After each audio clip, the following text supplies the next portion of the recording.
Hi and welcome to the first of two videos on parametric equations from the coordinate geometry section of the course. This is year 2 content, and parametric equations are something that are going to be entirely new to you, so let's see how we go. So first we've got to do is know what a parametric curve is and understand this idea of this word here, which is parameter. We've then got to be able to look at how these definitions of curves can be converted from one form to the other. So we've got the parametric form, which we're going to be looking at here, and then how to convert it back to the Cartesian form, which is what you normally associate with your curves, which is like the y equals form. And then finally we're going to look at doing a bit of modelling with them.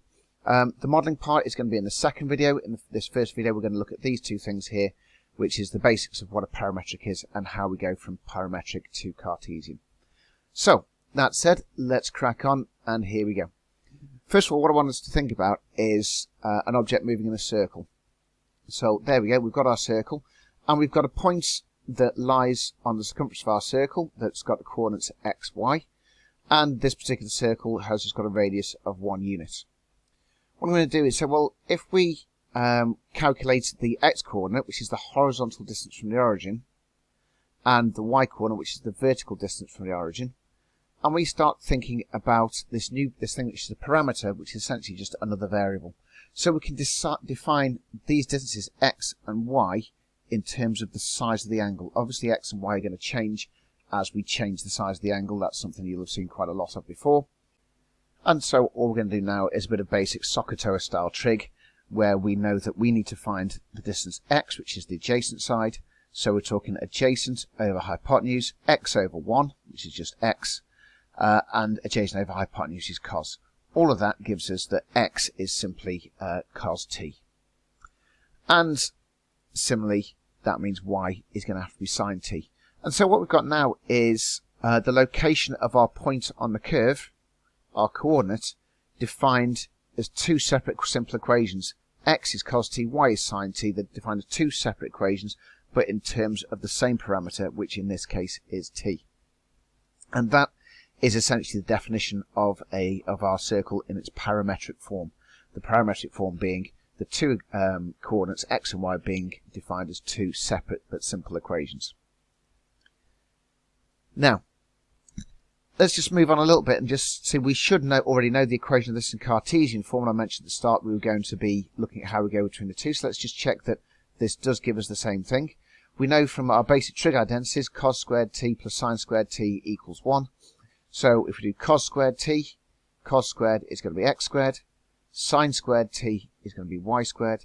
So straight away we can see that you've got x squared plus y squared equals 1 squared, or just 1. And that's the Cartesian equation of the circle. Now, you've been using these definitions since you were 11 years old when you first started drawing the basic straight lines. These things are technically Cartesian equations, and where they are defined implicitly, i.e. y equals or x or y, just in the same equation.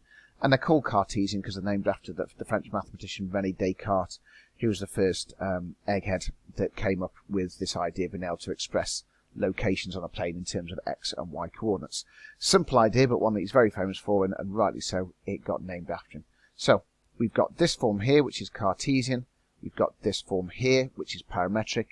And both of those forms describe our equation, our equation of a circle. So you might be thinking to yourself, well, why do we need two things to do basically the same job? But you can think of any number of areas of mathematics where you've got more than one way of being able to describe certain things. And what parametrics do is allow us to do modelling in a much more technical way, and in a way that we can't normally do with Cartesian forms. And a third thing, it allows us to draw some very, very groovy curves that you can't do in Cartesian form. So I just had a little play around and picked out those. How cool do those things look? Now, all of these three things here are all defined in terms of trig functions in a parametric form. So you can see the parametric forms down the bottom here. That one's reasonably straightforward. Getting a little bit more complex here. This one's an absolute beast. And you'll notice if you look carefully at the formula that are on there, they are defined in terms of trig functions, and you tend to find a lot of parametric forms will be trig functions, but they absolutely don't have to be, but a lot of them do kind of tend to end up like that. Right, so let's just have a look at a parametric form that's not a trig function. So this one is in the form of two polynomials. So again, we've got separate equations for x and y, and we've got x in terms of the power 4, polynomial and y in terms of a cubic. And so what we're going to do now is just going to plot these things and see what kind of a curve it draws. So very simply, table of values, and all I'm going to do is calculate the values for each separate value of t. So when t is -3, what value of x and what value of y does that give me? So let's do the x values first. So when t is -3, we've got 45, 0, -3, and there's all our values there. And when we do the y values, similar kind of idea. When t is -3, we've got -18, and then -2, and off we go from there. So there's all our values. So now what we've got is pairs of coordinates which we can plot. So let's draw a little grid. Now I struggle to draw a grid that actually managed to fit all the coordinates on, and as well give us the level of detail that we need to be able to see what's going on clearly. So I do apologise that a couple of my points are going to disappear off the top of here, but here we go. Let's start t equals 0. It's there. And then when t equals 1, we've got the point -32, which is there. And when t equals 2, we've got the point 0,2. There it is. T equals 3. You get the idea. Now that's the one that's kind of disappeared right off the top of the graph. So at 45,18, that'll be somewhere over here. So that's my positive values for t, and my negative values for t are all there. So there we can see that at the moment isn't looking a whole lot like a curve. So what I'm going to do is put the curve over the top to show you what it looks like. And what you get is something that looks like that again, which is a fairly groovy and spectacular curve. Now what I'm going to do, just to get a sense of what's going on, I'm just going to highlight it in the order we're doing. So I'm going to start down here at t equals -3, so it comes onto the graph here. Oop, there we go, it's got it. Up here, here's t equals -2, t equals -1, so I'm doing this in increasing values of t. Back round to t equals 0. Now we're going to t equals 1. Oh, I've missed the curve again. And then up back through t equals 2. T equals 2 and t equals -2 are actually in the same position. And then off we go. And that disappears off the top of the graph. My highlighting is not the greatest, but you get the idea. Right, so that's kind of what our curve looks like for that one. Let's just get rid of my highlighter, and on we go. So what we've got is another parametric curve, and what we're going to do is we're going to convert it into a Cartesian form so we can see that this thing allegedly is a straight line, and we've got to understand what's the gradient of this line. So this one's a lot more simplistic, so let's have a look at how we can convert from a parametric form into a Cartesian form. And hopefully already you start to see there's a very simple way of doing this. It's just we're going to take this parameter here, x equals 2t minus 1, rearrange it so t is the subject, and then clearly what we're going to do is drop that value of t into the equation for y. And what we've done there is essentially eliminated t from the equation, and now we've got an equation that's directly linking y and x. So here this is parametric because they're separate. This one here, y and x are defined in terms of each other implicitly. One has got a direct link to the other. And so just tidy that equation up a little bit, and there you go. You can see that's turned out to be a straight line. And clearly we know that's a straight line with a gradient of 3/2. Now, the first example we did here, fairly straightforward. This one now is in terms of trig form functions. And to do these ones, we've got to make sure we know our all our trig identities. So if you haven't done the section on trig yet, you're going to struggle with this bit. So you need to make sure you know all your trig identities from year 1 and year 2. But if you've got those sorted, off we go. So we've got x equals cos t. And we can do a bit of simple rearranging again. So we've got x over 4 equals cos t. Y equals 2 sin t. Do the same with that. So we've got now cos t and sin t defined in terms of x and y respectively. And what we've got to do is find a way to be able to put those together, and the way to link those two things together is to think, okay, what is it that links cos and sine? Well, hopefully you know that cos squared plus sine squared equals 1. So all I've got to do now is put those things in here. So here we've got cos squared, which is going to be x squared over 16. Sine squared is going to be y squared over 4. And put them in, and there we go. And that one actually turns out to be the equation of an ellipse. You'll notice it's very, very similar in structure to the equation of a circle. And if you start looking at ellipses, you find that kind of what we've got is a vertical radius and a horizontal radius that are determined by these two numbers on the bottom here. Having said that, ellipses aren't something that's dealt with a whole lot on the A-level maths course, so you don't need to worry massively about them, but I'd say if you fancy extending your study beyond it and looking at ellipses, they've got obviously lots of similarities to the equation of a circle. Right, that one again, fairly straightforward, just used a bit of trig identities from year 1 maths. They're not always going to be that simple, sometimes you're going to have to work a bit harder, and so I've come up with 2 examples here where you've got a bit more work to do. So let's take part A to begin with. Again, we're talking about curves that are defined in terms of trig functions, so what we've got to do is find some way to be able to link those things together. Now, as it turns out, part A, there's probably about, I came up with 3 different ways of doing this, so I'm just going to go through all 3 of those just to give you a sense of there's no particular right or wrong way to do these. Some might just be a bit easier than the other, but it does tend to depend on what you spot in terms of how you want to link these things together. So, first of all, method 1. What I'm going to do is start off with y equals sine t and pull a little trick that I really like to use, which is to just define this side here as a fraction, y over 1, and then just draw a simple right angle triangle with an angle of t in the corner there, and this is really useful in a whole range of different situations. And so in my right angle triangle, I've got y, I've got 1, which is the hypotenuse, so that one there is the opposite side, that one there is the hypotenuse from my fraction here, which means this side here I can get up by doing Pythagoras, so it's going to be the square root of 1 squared minus y squared. So that's that one. So now what I've got to do is say, well, let's take these things here and let's go to this equation here. So we've got tan t is going to be y over 1 minus y squared all square rooted.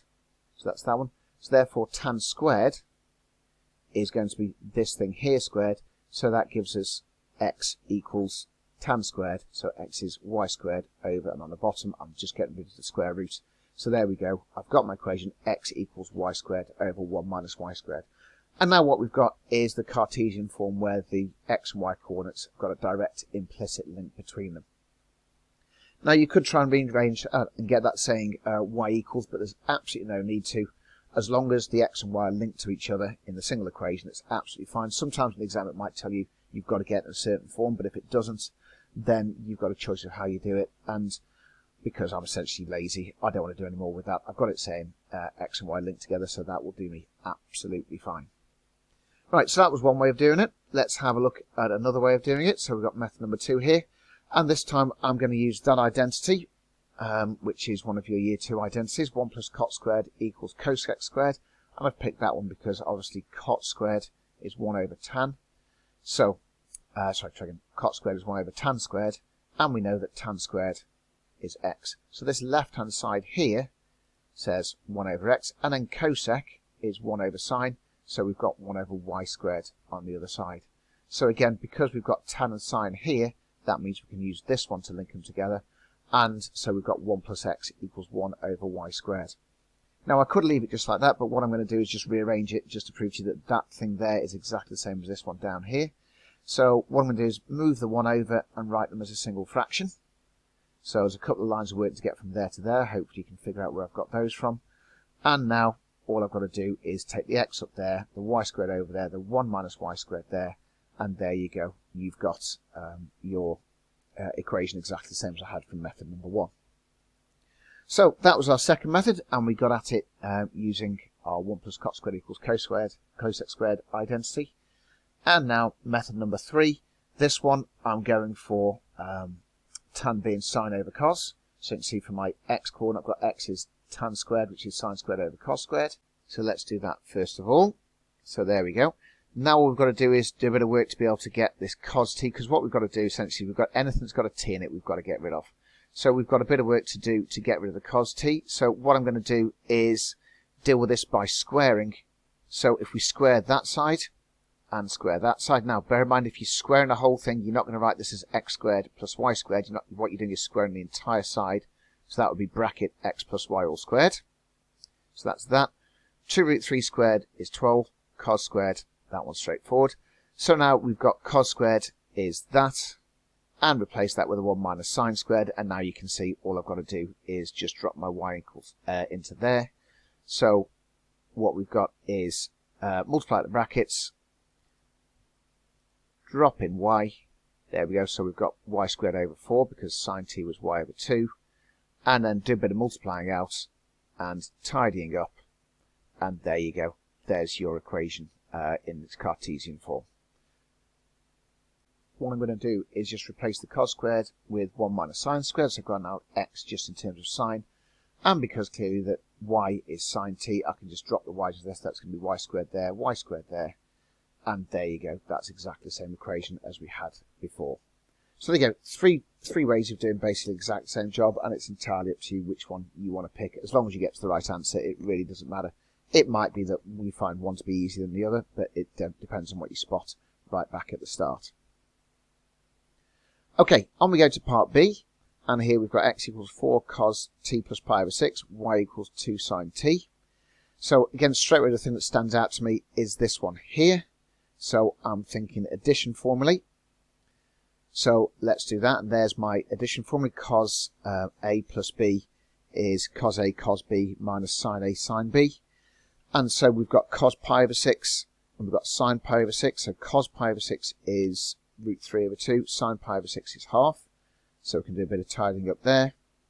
Multiply out the brackets, and there we go. We've now got x equals 2 root 3 cos t minus 2 sine t. So that looks like we've made a bit of progress, because now hopefully we can just drop the y straight into there. So let's do that first of all. So there we go, put the y in. Move that y over. Now what I've got to do is replace the cos t. So at the moment I've got x and y in there, but I don't want this parameter t to be in there, so I've got to replace t. So I've got to get rid of that cos t. And the way to go about that, I think, is we're going to do a bit of squaring. Now, if we can make that cos squared, then I can use 1 minus sine squared to replace it. So what I'm going to do is square the whole thing. So I'm going to square the right hand side and square the left hand side. This is the bit where you've got to be careful. It's not x squared plus y squared. It's x plus y bracket all squared. So make sure you're doing your squaring correctly. So there we go. Cos squared is 1 minus sine squared. Create a bit of space for myself. Multiply out some brackets.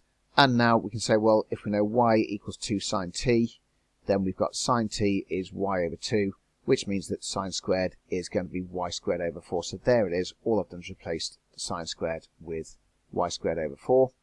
And then that's got rid of t. So all that remains to do is just a little bit of tidying up.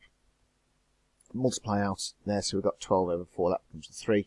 And then finally I'm just going to shift the y's over to that side. And there we go. There's my equation for the line x plus y all squared plus 3y squared equals 12.